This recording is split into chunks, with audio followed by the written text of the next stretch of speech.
Good morning, welcome everybody.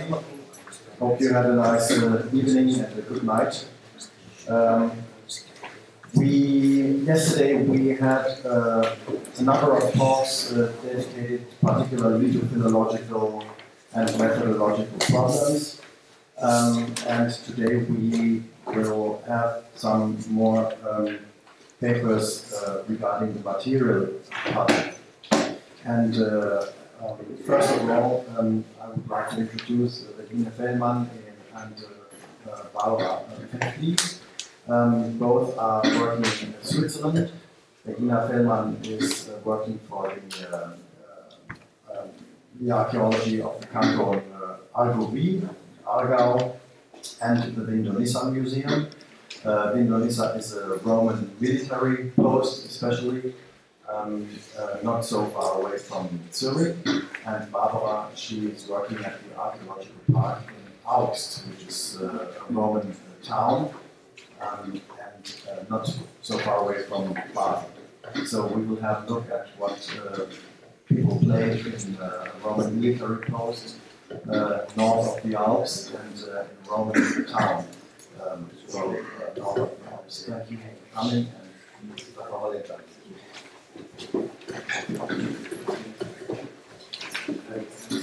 and thank you very much for.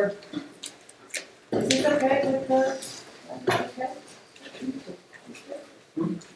Is it good with the? Okay. Okay. Thank you very much, first of all, for inviting me to speak here today. It is a great pleasure for me to talk about the site of Vindonissa, what we know today about the reign there in Roman times, from an archaeological point of view.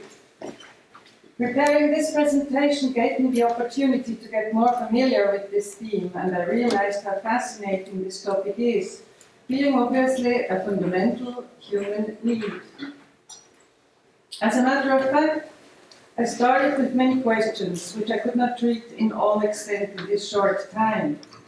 My starting point were, of course, the well-known article on counters from Vindonissa, published in 1983 by Christian and Claudia Holliger, and the article on Dasen, published by Elizabeth Schmid in 1978. Since then, there have been many more excavations in and outside the legionary camp of Vindonissa, and the number of dices and game counters has increased considerably. I would therefore like to focus in the next 25 minutes on the following points. I will start presenting you the site of Vindonissa, then give you an overview of the archaeological finds in question, focusing mainly on dices and counters, and always having in mind three main questions. Which games were played? Were there playing zones? And who played? Finally, we'll have short glance to Augusta Raurica and sum up the evidence. Although Vindonissa has an amphitheatre and probably also a circus, I will not enter into the question of sport and games. My topic today are the archaeological objects and what they can tell us about play and game in Vindonissa. The ancient Vindonissa, nowadays Vindisch in the canton of Aargau in northern Switzerland, is a well-known legionary fortress in the Roman Empire and has seen a lot of large rescue excavations during the last decades. The legionary fortress was erected around 14 AD on an elevated position at the confluence of the rivers Aare, Reuss, and Limmat. The fortification covered an area of about 20 hectares. Based on more than 800 archaeological interventions, today we are able to display a dependable model of the ancient city, as presented at the Vindonissa Museum today. And we are able to draw a dependable reconstruction of Vindonissa at the end of the 1st century AD. Thanks to archaeological research, we are also able to sketch the history of Vindonissa. After 3 different legions had built and rebuilt on the military camp, the 11th Legion had to leave Indonesia 101 AD. The site was then mainly reduced to a civil settlement along the former main road of the camp. This fact gives us an important terminus antiquum for the archaeological finds coming from context of the military camp. The best known military camp is the one built by the 11th Legion. The fortress in the center is surrounded by the civil settlements, the Legionis, and on the northern slope you can see the so-called Schutthügel of Indonesia, the big rubbish dump. It is famous for its good conservation of organic material as well as of metal and glass objects. From the coins that were found within the Schutthügel, we know that it was given up once the legion had left Indonesia 101 AD. Therefore, it is an important find spot, for it gives us a spectrum of the rubbish from the 1st century military site. After this introduction to the site of Indonesia, let's turn now to the archaeological evidence for gaming and playing in Indonesia. We start with a very important object, a fragment of a wooden writing tablet found in the Schutthügel of Indonesia. It bears an inscription on both sides and is an invitation to a banquet. It refers not only to drinking, but also to various games, ludos varios, that will be played. As Michel Schädler brought out, the writing person is most probably a military person, maybe a soldier, for the expression that he will throw the dice speaker like a sword seems to reflect the military colloquial language. Michel Schädler gives also good reason to believe that the banquet took place in a tavern inside the legionary camp. The next object is an iconographical source for playing. It is the famous Terrasigillata cup stamped by Santos, showing 2 girls playing with astragales. It was found in 1954 in a pit under the house of an officer. It gives us a good illustration of a female playing scene, but of course cannot be directly connected with possible playing activities in the military side. Now let us move over to the archaeological finds that can be directly connected with playing activities in Indonesia. We start with this gaming board of stone. It is not completely sure if it was actually found in Indonesia, for it is coming from a 19th century collection. It is the only gaming board that we know up to now from Indonesia. We also lack proofs of immobile gaming boards carved in stone as known in other places. This might be explained because there is only a few stone architecture in the legionary camp and the yards are generally not paved. We know from literary sources that games with dice were very popular. In fact, they are very well attested in Indonesia. Here I present only some examples of different sizes. Also, game counters of glass are among the very common finds in Indonesia, either in dark or light colors. Or in bone, showing sometimes incised sketches as, for example, a fish or a palm branch, or special forms, like this shell with the incised number 8 on its backside. These special forms are very rare finds, and we cannot surely decide if they were only used as game encounters or, for example, also as tesserae.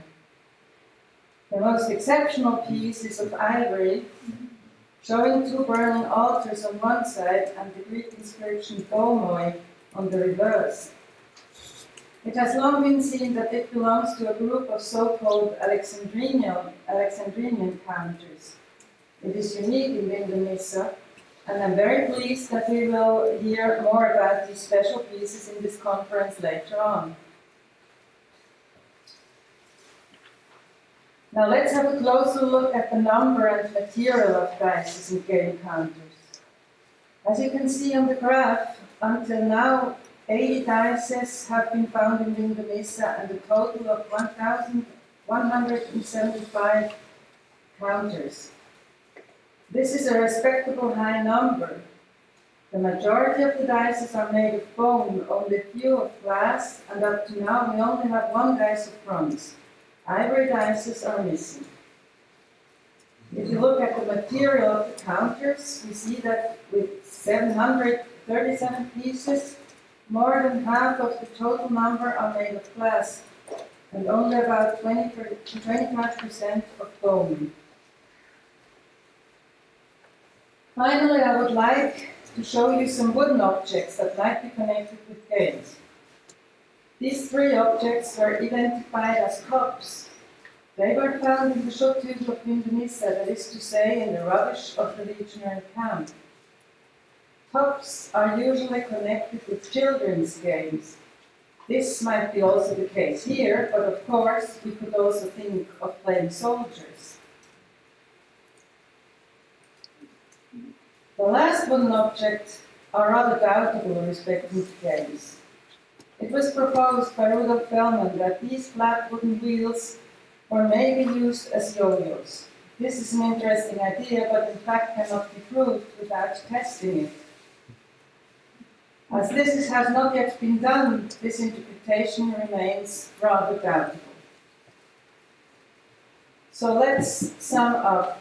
We have very good testimony for board games, played with different counters, and games with dice.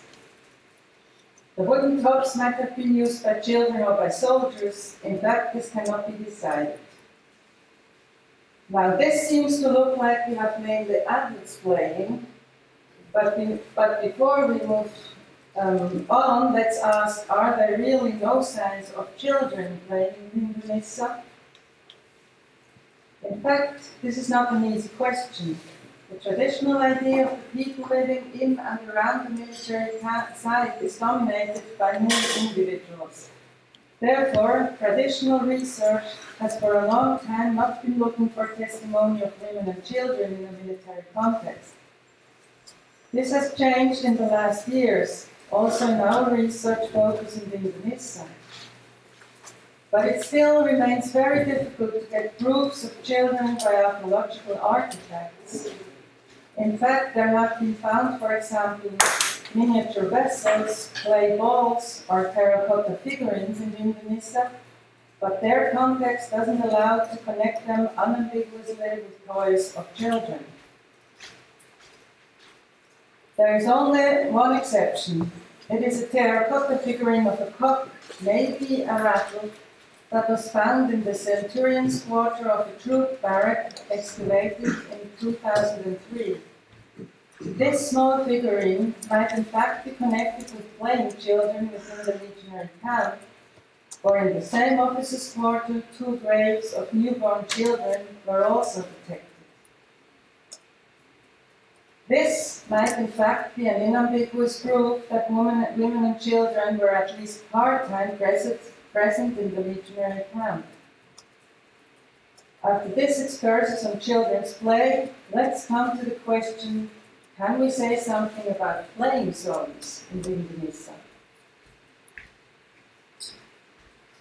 To answer this question, we will have a look at the distribution of the game counters and dices, hoping that we might see patterns or concentrations. Before starting, it is important to remember the spatial and historical development of Indonesia, as you see it on the slide. Supposedly, most of the game counters and dices come from 1st century context, few from 2nd century or later context. But I have to emphasize that in the frame of this presentation it was not possible to verify the archaeological context of the dices and counters each by each. So we have an uncertainty respecting their dating context. Nevertheless, all pieces have been included in the following distribution maps. So if you look at the distribution of dices, you can see that they spread more or less all over the camp, marked on the map in pink in the center. In the civil settlement, marked in yellow, you find them mainly in the western quarter and in the southern quarter. In percentage terms, you see that 37% of the dices were found within the camp, only 15 outside the camp in the civil settlement. Only 2 dices come from a grave context. Remarkable is the high number of 33 dices in the Schott region. In 1983, Holligers tried to explain the overproportion of dices in the Schott region by proposing that these dices were thrown away intentionally, or they might have brought bad luck to their owners. This is an interesting idea, but cannot be proved. I would rather like to think of other reasons. As I pointed out before, we have good reasons to believe that the Schott is the big rubbish dump of the legionary fortress, for it is proved that it was no more in use after the last legion had left Indonesia in 101 AD. The legion had to move to the frontier on the lower Danube. Besides the perfect preserving conditions, the assembly of hundreds of well-preserved and often intact finds in the Schott is indeed remarkable. This seems not the normal composition of a rubbish dump, and certainly needs further study. As a hypothesis, one might think that the legionaries, once it was clear that they had to move, they had to leave behind many objects before they started their big trip to the lower Danube. Now let us pass over to the distribution of game counters. Actually, 770 counters, both of glass and bone, can be plotted. As with the dices, you see that they spread almost all over the legionary camp. We also have counters outside the camp in the western quarter and to the south of the legionary fortress, in the areas where we recently had large-scale rescue excavations. Almost 60% of the counters come from inside the camp, 23% from the civil settlement, and 11% from the Schott. Again, we have very few counters attested in the graves of Indonesia. In 1983, Christian and Claudia Holliger pointed out that we have a concentration of counters in the center of the camp, where the big official buildings with big courtyards were situated. They interpreted this concentration as a favorite playing zones for the soldiers, saying that obviously the soldiers preferred open courtyards, not the rather narrow barracks. But they also pointed out that one reason for the concentration could be that in the 2nd and 3rd century the civil settlement was situated in this area. If we look at the actual map, it looks like a very similar distribution, with the concentration in the center of the legionary camp.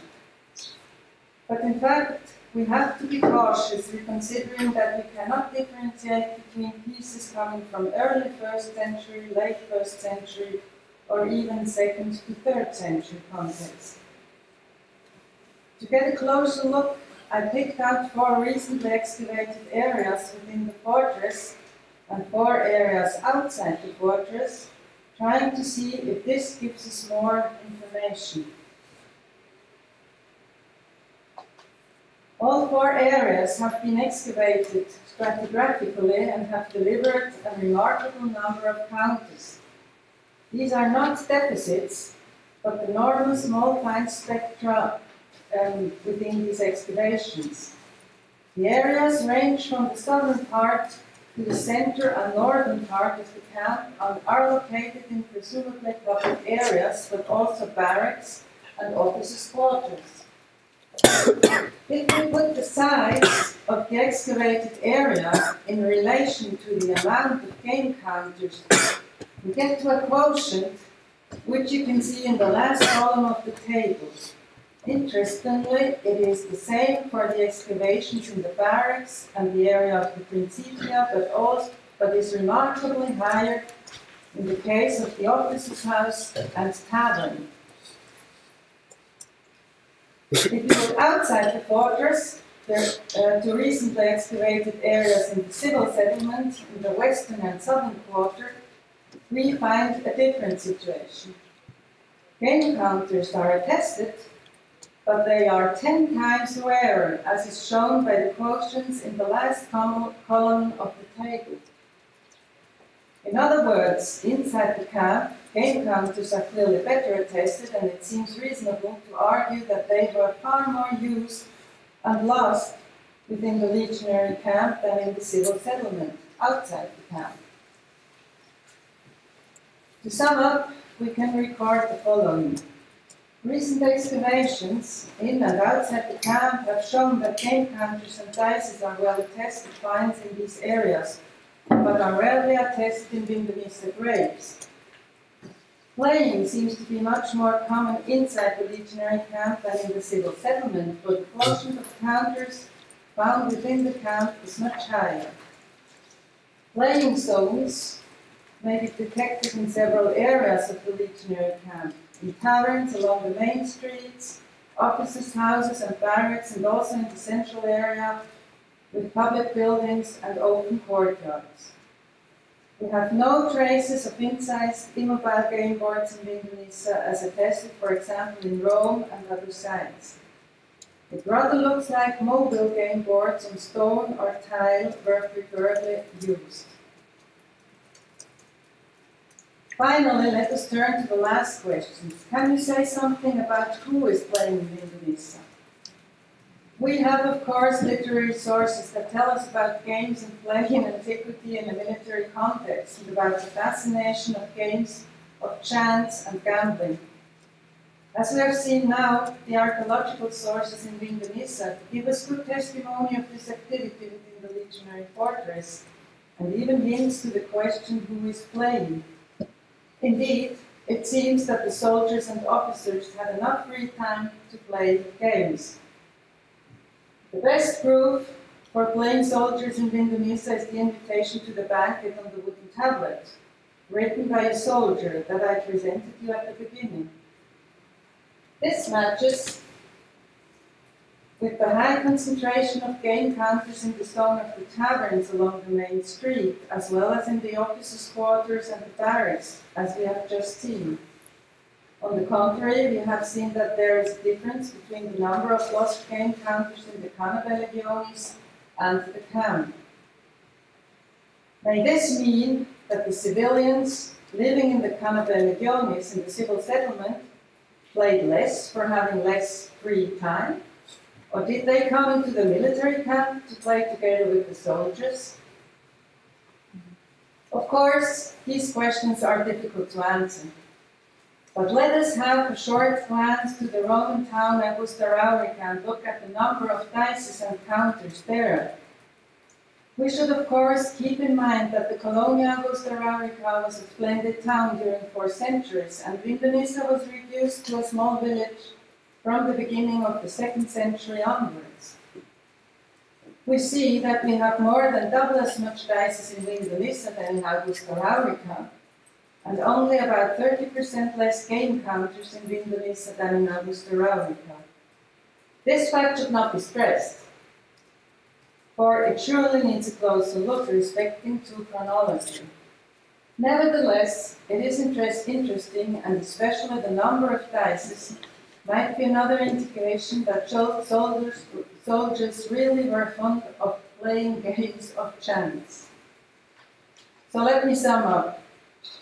The following games were played in Vindonissa: board games with counters, games with dice, games with cups, and other few traces of playing children. Playing was much more popular inside the camp than outside the camp and was played in taverns, officers' houses and barracks, as well as presumably in public buildings and open courtyards. In fact, mainly adult and presumably mainly soldiers were playing, and it might be that the gaming sets used by the soldiers were mainly mobile and maybe not personal. And to finish, let us not forget the slight traces of playing children, whose traces are hard to find. So thank you for your attention.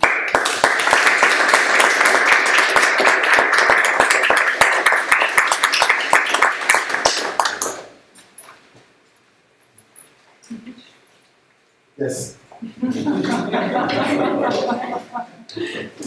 Thank you very much for this interesting overview of the material in the military post and the comparison with the Roman town. I have the impression that it is not very different from what we find elsewhere.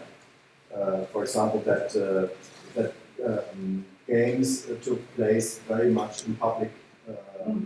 In public. This is what we find, for example, in Roman towns in Asia Minor, for example, with all these inscribed game boards in the public spaces. In Rome, in Aphrodisias, in Ephesus, and we have only very, very few examples of games found in Roman houses. Very few. Even in Pompeii, it is not so much material that has been found in the houses. In Ephesus and Aphrodisias, obviously playing games took place mainly in the public space. And I think this is quite relatively similar what we find. Are there any questions?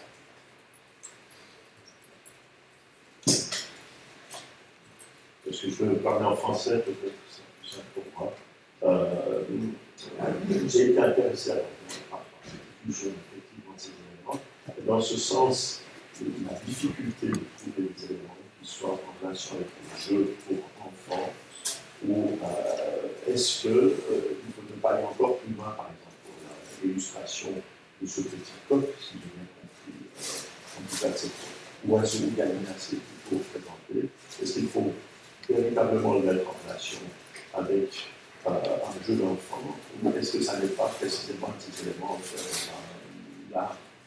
l'arrêt d'une chapelle domestique, autant plus qu'il est dans la zone militaire. De même, par rapport à ce genre d'élément, la petite avec son chiffre correspond-elle véritablement à des jetons, à des calculs, ou ça n'est pas plus de tesseré qu'il faut avoir Right. May I answer? Yes. It's much easier. Of course, the little cox, I only put it in context with children play because we have the newborn children in this inside the military camp, which is really the proof that there might have been women part-time within the camp. So this is it could be something else, of course, which is always the case with these little figurines. Est-ce qu'il y a un trou des vents? Est-ce qu'il y a un trou des vents dans ce coq? C'est quoi? C'est ce qui permet à la terre cuite, quand elle sèche, de ne pas claquer. Et quand on a affaire à un hochet d'enfant, on bouche le trou des vents et on met un petit caillou, un petit morceau de bois à l'intérieur. Ouais, il y a quelque chose là-dedans, mais c'est pas trop sûr parce que c'était cassé, le bas du coq était cassé quand on l'a trouvé. Il y avait les choses dedans, et pour ça on pense que ce pourrait être un hochet, c'est ça? Oui, parce que c'est... Mais c'est pas, on peut pas, parce que c'était pas intact, hein, quand on a trouvé le coq. Parce que c'est très fréquent avec les terres blanches de l'Allier et sur le Rhin. Il y a beaucoup d'animaux comme ça qui sont en terre cuite avec un petit mobile à l'intérieur. Et en Grèce aussi, on en trouve les mêmes. Donc ça pourrait être un jouet d'enfant. Malheureusement, s'il n'était pas intact, c'est difficile de trouver, mais ça tend à aller vers ce sens, dans ce sens-là.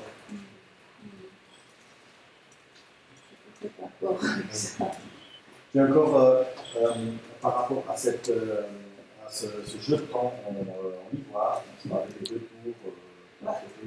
Mais ça, c'est une discussion. This is an ongoing discussion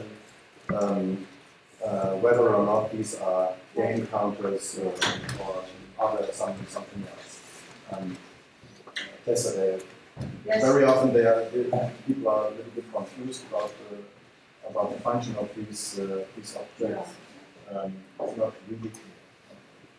And of course, there should be something else. Also, the shell, that I showed. It doesn't have to be a game country. But nobody can decide at the moment, as far as I see, what it is really. No, we have very few of these pieces. I mean, these that I showed are the only. I mean, one of these is Alexandrian counters, and one or two with incised numbers on the back, like the one in the form of shell. So the majority are the really normal glass counters and bone counters. I have some doubts concerning this famous game board from Indonesia. I really cannot imagine of a game that being played on such a board. So I don't know that. So what could it be? What else could it be? I don't know, but there is no game board known like this, just a square with a mix. I don't know any other example or a game that is played on such a board. Yeah, maybe we also have to think of potteries from 19th century findings, because this piece comes really from a context that we cannot be sure when it comes from the Indonesia. So it doesn't surprise me that you say, as a specialist, that we scouted it. It's not really reflecting the game. Somebody should make a complete proposal of a game to be played on this board. And this might convince me perhaps, but until today I don't know any game that might be played on this board. I think it's also what is a little bit surprising or interesting, I think, is the number of glass counters that comes from the military side. No, from Augusta. In Augusta, Raurica, there are more glass. No, much more here. I think Barbara will talk about or we can discuss this later on. It's really surprising. We have so much more glass cannons in Indonesia than they have in Augusta, Raurica. Yeah. So much more. This is really surprising. Yeah. Okay. Juste une remarque, la proposition d'interpréter le chaud-fût avec son lot de dés doit être effectivement un remplay final du temps avant le départ des ingénieurs. En fonction de la répartition. Okay, thank you very much. And welcome to Barbara Pfäffli. We will talk about Augusta Raurica, so then we can better compare the two different sites.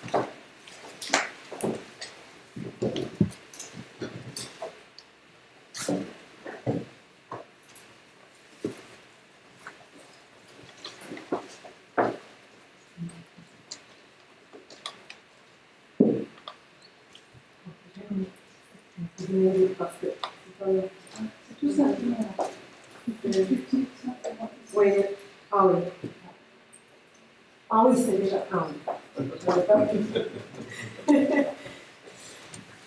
I would also thank you, Véronique and Schädler, for having me invited to this very beautiful site here. It's really beautiful. And I will talk about Ancient games are a popular subject commonly dealt with in reenactments and reconstruction drawings. So, for example, in the comics about Augusta and in our Roman festival, we always play Roman games, and now you will see what we have from this, from a material side, from this Roman games in Augusta. It's not so much. Augusta Raurica was founded in 44 BC in the territory of the Celtic Raurica. The earliest places of settlement date from around 15 BC. Once the border had moved to the Limes, the colony town was located in the quiet hinterland and subsequently grew into a center of trade and commerce with up to 15,000 inhabitants. Augusta Raurica was a typical planned Roman town, which was divided into insulae and sported a forum, a theatre, various temples, baths, and an amphitheatre. We presume, however, that large numbers of the inhabitants were made up of the former Celtic population. The town took up an area of circa 106 hectares, 60 of which were effectively built up. From the second half of the 3rd century AD onwards, signs of decay began to materialize within the town, probably due to the fall of the Limes and to other political and economic crises. By around AD 280, the much depleted population had moved into a fortified area on Castellan Hill.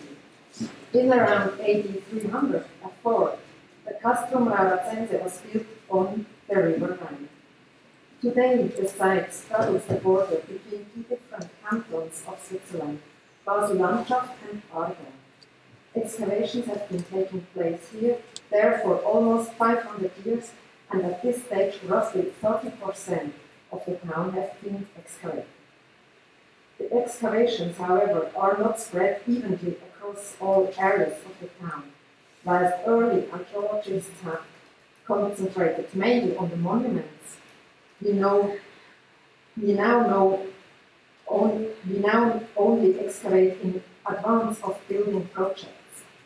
This means that relatively little is known about certain monuments, such as the Forum or the Central Baths, which might be more interesting from the point of view of games research. We don't have epigraphical nor iconographical sources concerning the question of games in Augusta. For the purpose of these presentations, I have gathered together all games and gaming utensils that have come to light at Augusta Raurica and attest to its eventful history shaped by many generations of people. I left apart very multifunctional objects such as the astragali. If they are not found in a grave context, for example, you don't know if it's just a butcher's bone that had bones from a butchering or something like that, or from eating that have been left, or if it was really played with those astragali. And then multifunctional things as small ceramics, and for example, crystals too. You could think it's to play, but I think it's better to leave them for the moment.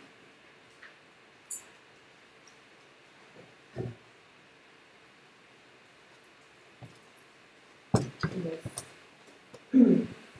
For the purpose of this presentation, I have gathered together all games and gaming utensils that have come to light at Augusta Raurica and attest to its eventful history, shaped by many generations of people. Most of the objects have already been dealt with in our own publications, such as the Jahresberichte aus August und Kaiserhaus and the Forschungen in August. I would first like to mention the objects that can most definitely be identified as games or gaming attempts. Dice. IMDAS, our digital database, contains 35 dice in total. They are all cubic in shape and bear the numbers 1 to 6 in dots and circles. Stick dice, like those found, for example, at the late Celtic settlement at Ulrich in Basel, have not come to light at Augusta, except for one die made of ivory and one of bronze. All dice were made of bone. Most are solid, so too are hollow because they were made from large, long bones and then filled with a bone plug. The legionary camp at Indonesia has yielded many more dice than Augusta Raurica. At first glance, this might be explained by the idea that gambling was simply more popular amongst legionaries than amongst the civilian population. Dicers at Alps appear to have played fairly overall, at least judging by the fact that no loaded dice have been found. One example does, however, stand out because it has several rounded faces, and during experiments it did in fact land much more often on the lower numbers than on the higher ones. Most of the dice came to life in residential areas, apart from 3 that had been deposited in a drain of the so-called women's bath. No dice were found near any of the monuments. A few days ago, Sandra Amann, who is working on finds and features from the southeastern cemetery, drew my attention to a new die found in the cremation burial of an elderly person. The tiny fragment was discovered by Sabine Deschler amongst the wet-sieved material from the grave. This shows how important it is, particularly with regard to cremation burials, for a specialist to cite the material in order to ensure that small bones artifacts are not overlooked. It was a really tiny bit, just this bit here, and you see the eyes of the dying.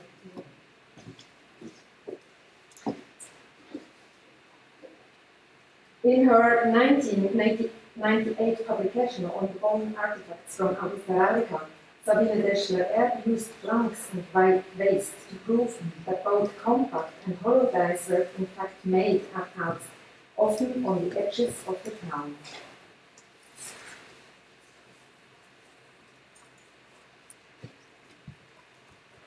There is a conspicuous absence of dice and of blanks and waste from the manufacture of dice, both in the early legionary camp and at the fort, where one would truly expect to find them if dicing was to be linked with the army.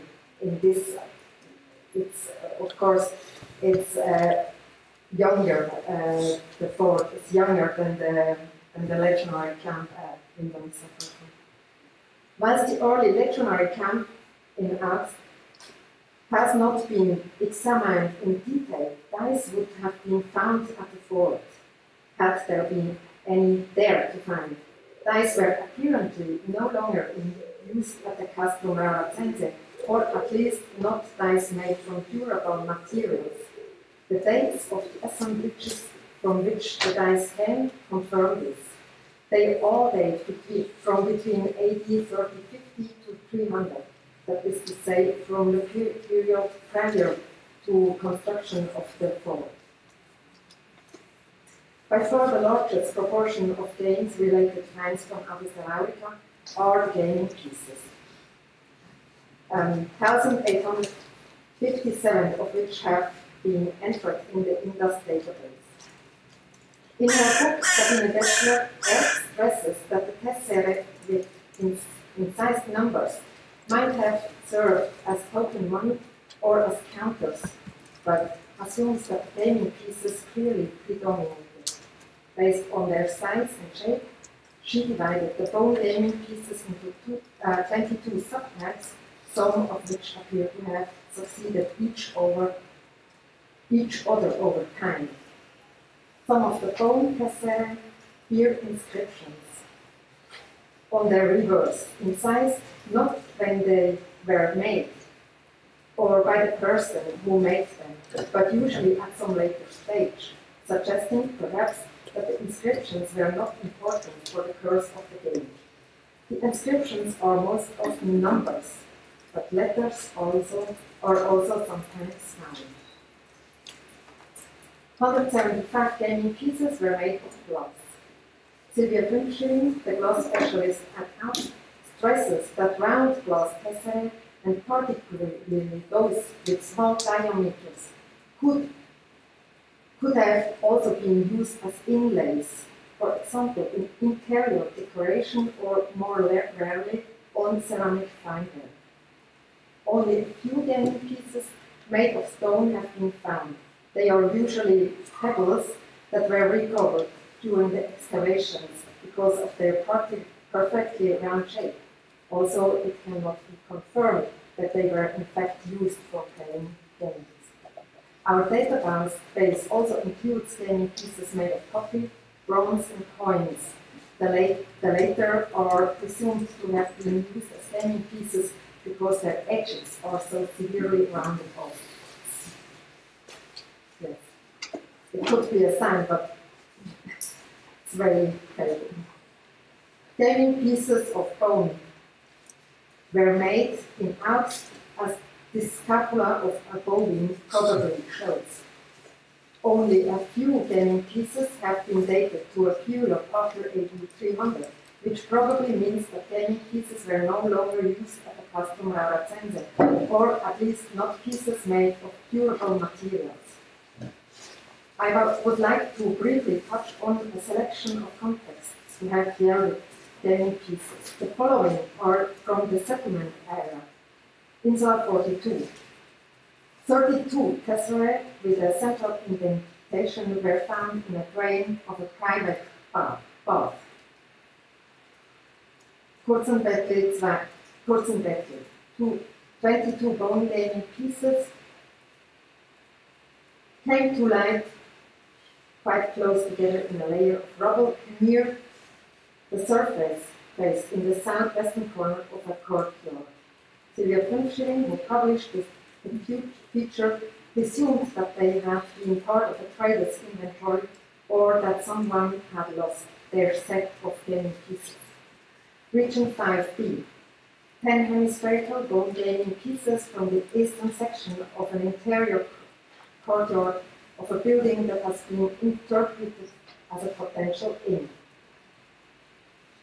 Here you see this kind of gaming piece.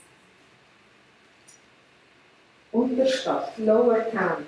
79 bone gaming pieces and 4 coins came to light in the bottom section of the fill of a valley. They have probably been kept in a couch or some other type of botanic receptacle, as suggested by the fact that one of the gaming pieces and one of the coins were corroded onto each other. According to Schädler, it contained 5 different types of gaming pieces, so they can be combined into groups. One group bears hardly any decoration on the operas, the other bears concentric groups, and a single artifact has a central eye and grooves on the edge. 18 gaming pieces have a kind incised inscription on the reverse. The inscriptions mainly consist of Roman numerals, but do not include any continuous number sequences, due to the fact that each group contained a different number of pieces. Schädler presumed that the assemblage was made up of 2 sets, used in 2 different games. She referred to a parallel find from Köln in Germany, where gaming pieces were found in an inhumation period. Forum. On an assemblage of 8 gaming pieces came to light during a test excavation carried out in the southwestern corner of the Forum Temple in 1964. Perhaps this was part of the set. The next examples are from graves in the Northwestern Cemetery, published by Theodora Tomasevich. in 1974.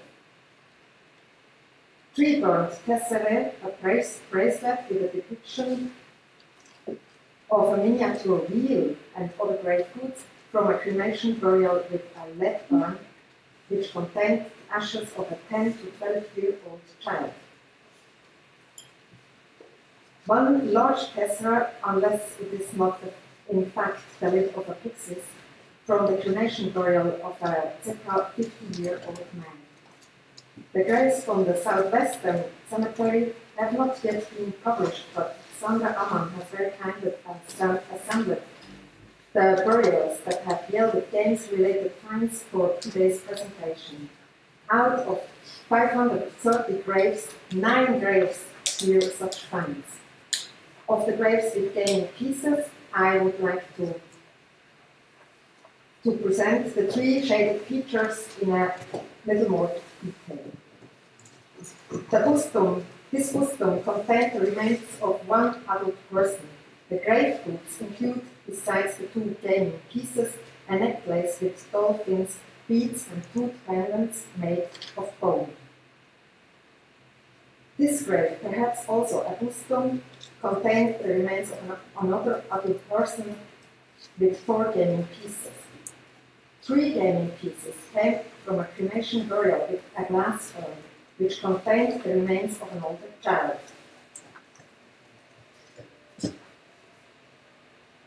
Then the game boards.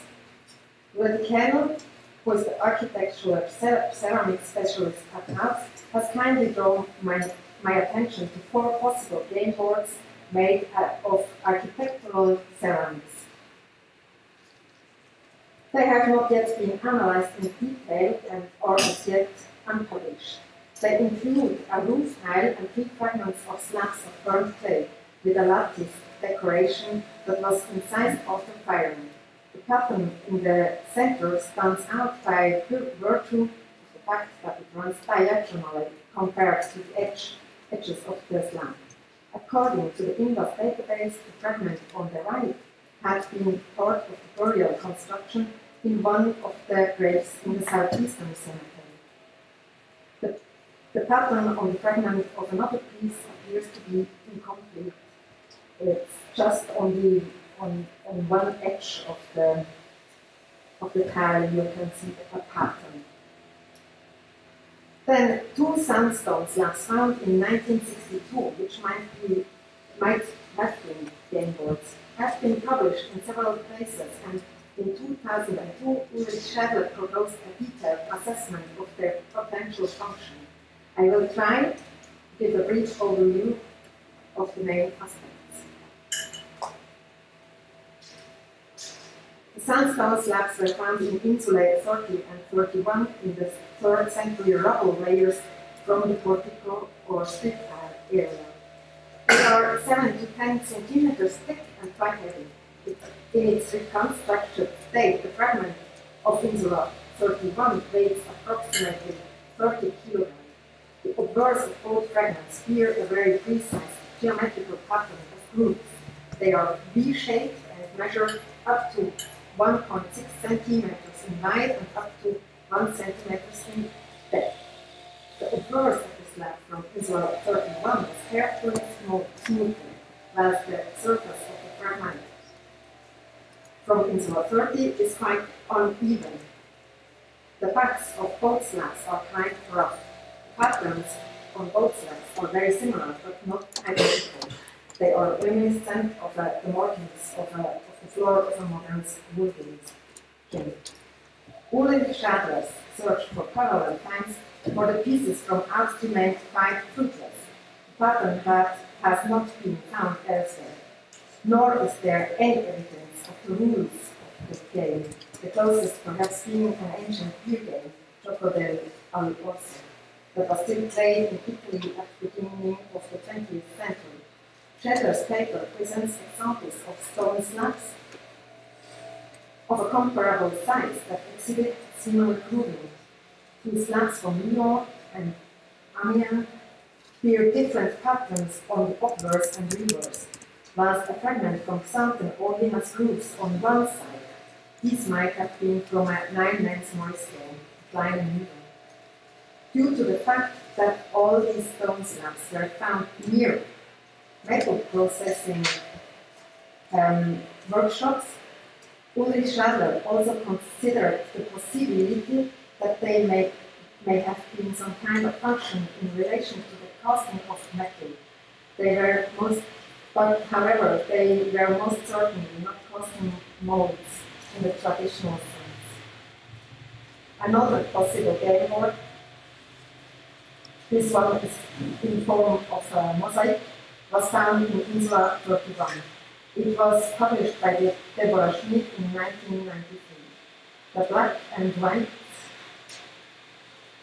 mosaics is framed with upright fragments of tile. Including these, the design measures 2 by 2 meter 80. The mosaic was probably encased in mortar floor, which covered the rest of the room. The center of the mosaic consists of 9 orthogonal black squares arranged in a chessboard pattern. The 4 squares on the edge are marked with small white squares. An additional black square is located on each of the 4 corners of the board. Deborah Schmidt considered the possibility that this was a multifunctional game-board which included a 9-man small scale. She interpreted the extensions on the sides as a border or etching. Insula 31 also contained a room with a terrazzo floor which was discovered in the 1960s and identified in the excavation reports as a game floor. The excavation diary includes the following entry made by the head of excavation. In the rear of the house, we found a mortar floor with small stone inlays that formed a geometric pattern reminiscent of a game board. So far, I have only been able to find a feature on the overall plan and in one detailed drawing, but no photographs of it. My impression of the floor is that it could be a purely decorative pattern, but I'm really not against it. So I would be very happy if you could tell me something about this structure.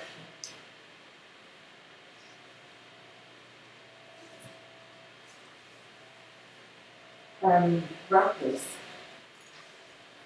3 rattles have been found at Augusta, Raurica. All 3 are ceramic rattles that have very different shapes.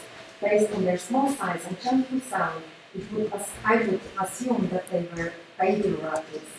These are the only objects from Augusta, Raurica that can quite safely be identified as children's toys. X-ray photograph of 2 of the rattles shows that small clay globins are inside the rattles. The rattle that is shaped like a flattened sphere has formal parallels in fronts at Schädler and Hans. I have not been able to find any convincing parallels for the form or decoration of the biconical rattle. Artifacts that could tentatively be compared were found in 2 graves dating from the early Latin period at Platon and Münzingen Rhein. The star-shaped rattle has perfect parallels in France at Hans, at Clermont-Ferrand, and at Massiac. And perhaps this funerary altar for a girl from Mainz bears a depiction of a similar rattle. I will now turn to a few groups of objects that may have been associated with clay. Clay nuts. A very true-to-life copy of 1/2 of a walnut shell made with clay was found near the theatre at Aargau and was given to the Historical Museum at Basel in 1907. So we don't know anything about the context of the time. A close parallel can be found in the exhibition catalogue of Ludi, Le Jeu de la Vie, shown at the Roman Musée de Nyon. Musée Romain de Nyon. This nut, made of clay from Ludi, dates from the late 1st to the early 3rd century. However, the question is whether such clay knots were used for playing games. Perhaps they were simply symbols referring, for instance, to the transition from childhood to adulthood. Clay defines from clay and glass globes. Finds from Raurica include 3 globes that made of burnt clay and 3 made of glass. Interestingly, similar clay globes on display at the Véronique Museum are identified as projectiles, whereas the clay example that came to light in 2017 during the public excavation of Augusta has been published as a marble. This clay globe was found on the path between a little portico and the road that led to the east gate, and according to Marcus Schaut, the archaeologist in charge, near a repair or a broken spot. Another clay globe was recovered from the southeastern cemetery. According to Sandra Ammann, it was found in a cremation burial of a naturalist and pearl or gold. Special finds beside the clay globe were clay statuettes. Whereas clay and glass globes are not very often found, they do regularly occur in Roman contexts. At Clermont-Ferrand, they were recovered from the public square, and according to Sandra Ammann, similar finds have also been found in graves not only at Augusta, but also, for example, at Pfäffli. The Augusta database space includes 438 roundels, most of which consist of fragments of utility work, but also salient work. Many were also fashioned from fragments of architectural ceramics, mainly French tiles, but sometimes of Fuchs tiles, which are easily recognizable due to their characteristic decoration. The great majority are relatively small, with those made of architectural ceramics measuring 5 to 8 centimeters in diameter. Smaller examples with diameters of 3 to 4 centimeters have also been found. Objects with diameters of 10 centimeters or more are quite rare. Sometimes several roundels are found in the same context. One example of this was seen at Kaiserhaus, where 6 tile fragments rounded off to form perfect circles came to light in a fluffed, washed-out layer, and another group of 6 were found in the field of a veil. Each group can be staked up to form a circular hole. Another excavation at Kaiserhaus unearthed 30 roundels made of tile in the field of a cellar, and there are no big numbers of amphora or other big ceramics were found in the same context. This is important. For this here, one roundel found at Augusta had clearly been used to cover a church, and we can assume that roundels were very often used for that purpose.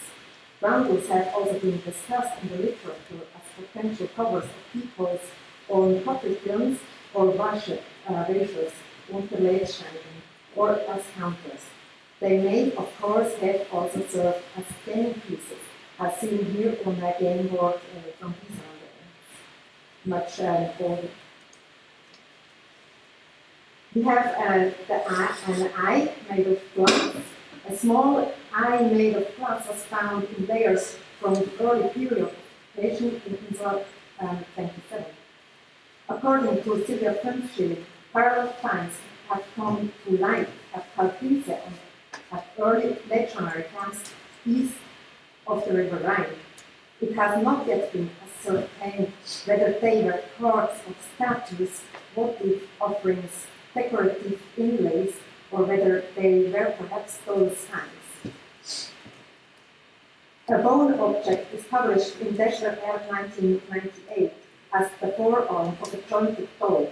However, based on the hand which is clenched into a fist and a perforation at the end of the forearm, this is more likely to have been a fragment of an amulet in the shape of a fixed hand. This is how much or how little we know we can say about the finds that we can associate with faith and gains, but have come to light in almost 500 years of excavation and research at Augusta.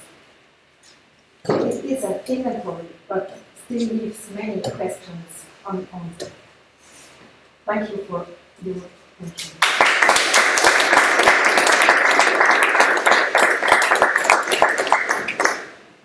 Thank you very much. It's very diverse material, which has to be discussed in the context of possible use for play and games. And of course, there are many questions open and uncertainties about the use of certain material. But the point is that we need presentation and application of such material.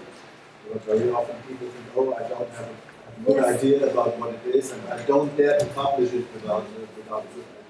But without publishing the material, nobody knows about it. And so we cannot. So this is what we do. We encourage colleagues to publish such material, even if they do not really have an answer, or even if they have more questions than answers, because otherwise we will never get a good idea about the material that exists.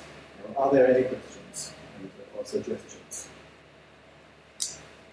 I have a curiosity about that sentence, Veni, vivi, ludique, that you are saying. It was in some... What is the earliest attestation of that sentence? The sentence, of the expression. Also, I don't have an idea. This was the name of the exposition and organized.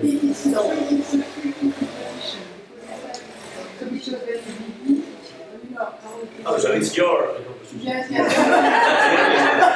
I can explain. And really, it's because in fact in the Latin language is so the poor visitors would be lost. Okay. Nobody would understand. So we chose music. We translate in German. So the earliest attestation is yours. Thank you. It's a creation. I see.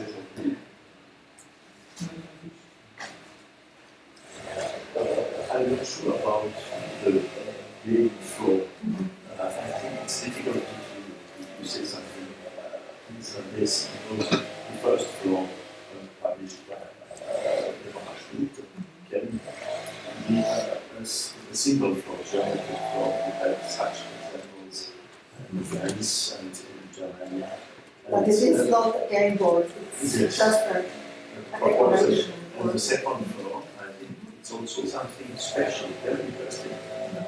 Because I think there's something from the period of the end of the 3rd century, and where we mixed some different pieces to make geometric flow. And so it's also difficult to have something else than main flow at this point. It can be a target flow.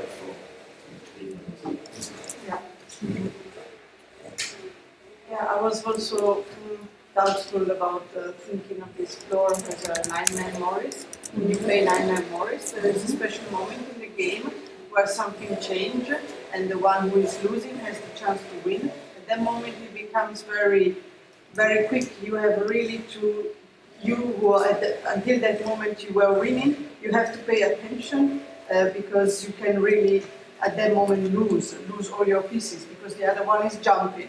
In order to do this, you really need to see the board, you need to see the line. You cannot only imagine it. Of course, you can trace diagonal everywhere, but you have to see the board must be really clear. Most of all, we do not even know if 9-man Morris existed in modern times. Okay.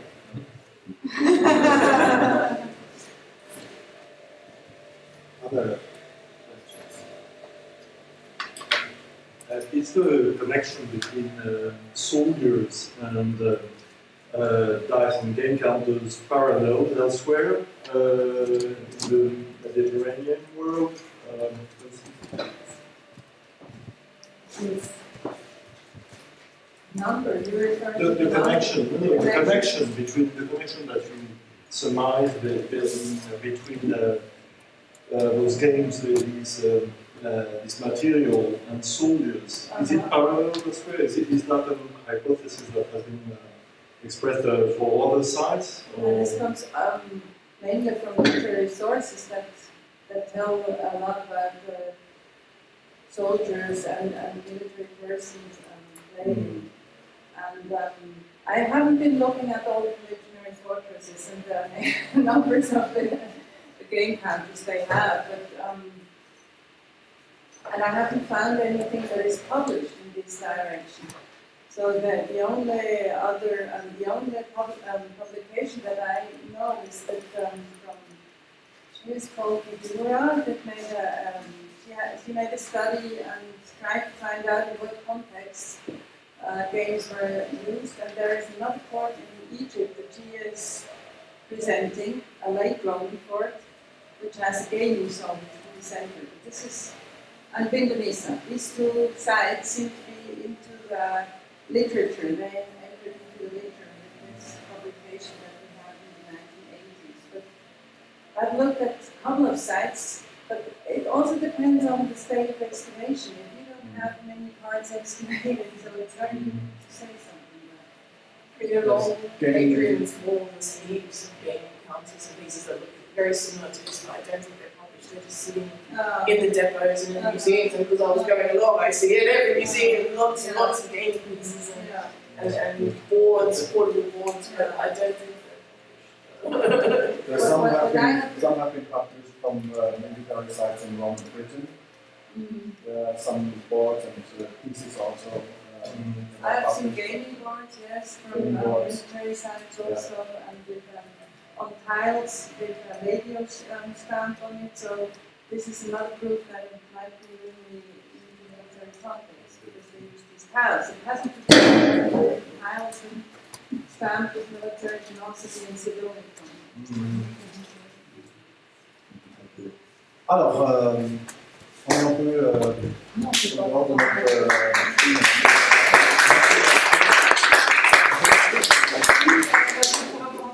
Pour une fois, je suis ravie et on recommence avec une session très riche encore sur les 10 minutes.